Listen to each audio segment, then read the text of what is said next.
Šī ir mūsu katapulta kapatūta. Ļoti cītīgi strādājam pie šī projekta.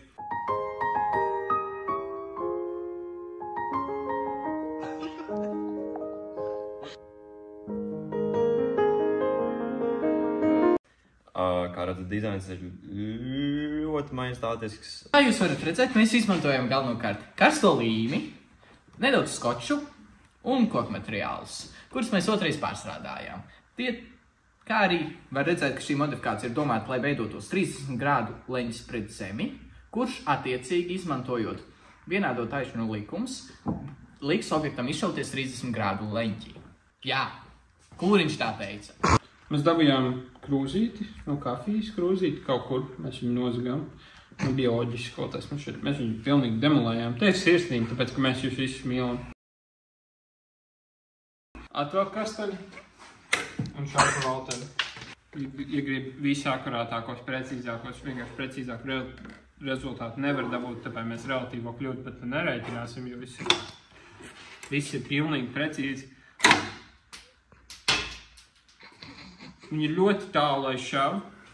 Jautājums, cik tālu aizūdoja kastaņus, ir cits jautājums. Mēs iegriezām šos divus diegus, lai rastos spriegums.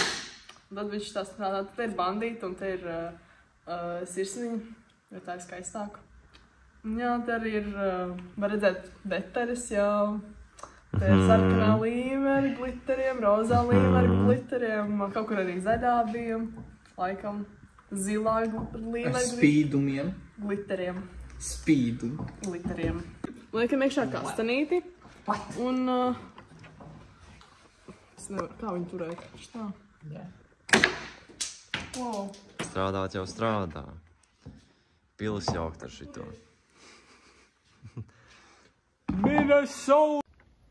Mēs nodrošinam, ka šis objekts, kas tiks izšauts no katapultas, nemainīs savu sākotnējo ātrumu, pateicoties tam, ka šajā katapultā neviens no apstākļiem netiek mainīts.